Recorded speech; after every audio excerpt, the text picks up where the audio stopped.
जहां तक आपने हर्ष महाजन जी की बात की, तो उनको मान सम्मान में कांग्रेस पार्टी ने कोई कमी नहीं की। अभी भी वो कार्यकारी अध्यक्ष थे और पूरा उनका जीवन जो है कांग्रेस में पदों से परिपूर्ण रहा है। उन्होंने कभी जो है, कभी मुझे याद नहीं है कि वो किसी वक्त किसी पद पे ना रहे हो।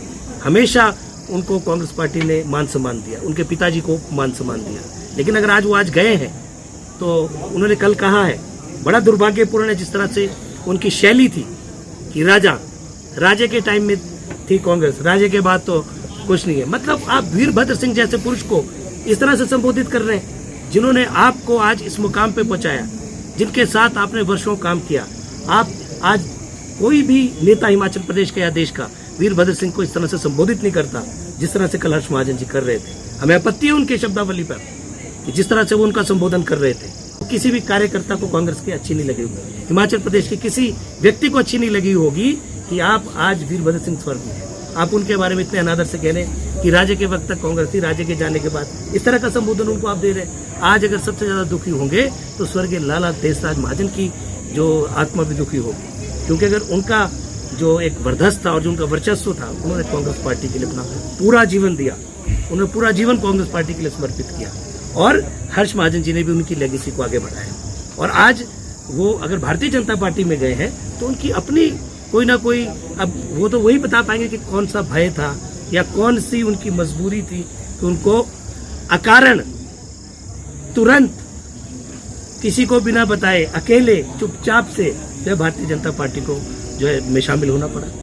देश और प्रदेश में ऐसी विचारधारा का शासन है जिन्होंने हिंदुस्तान के अंदर जो 70 वर्षों से स्थापित एक लोकतंत्र की प्रणाली थी, उच्च हमारे जो लोकतंत्र मूल्य थे, उसकी हत्या आज जो है पूरे देश और प्रदेश के अंदर हुआ।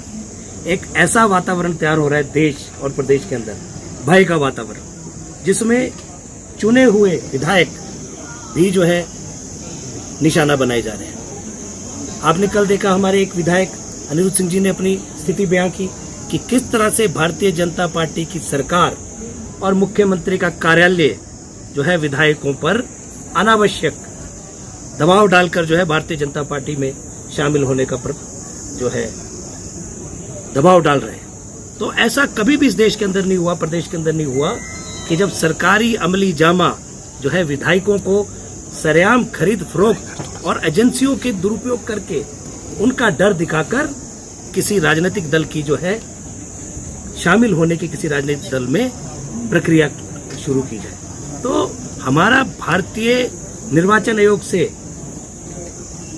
आग्रह है कि इस लोकतंत्र की हत्या को बचाने के लिए हिमाचल प्रदेश के अंदर तुरंत आदर्श आचार चुनाव संहिता जो है लागू की जाए, क्योंकि ये सरकार किसी भी हालत में, ये विचारधारा किसी भी ढंग से जो है तोड़ फोड़ करके, खरीदो फरोख्त करके जो है अपने पक्ष में जनादेश करना चाहती है।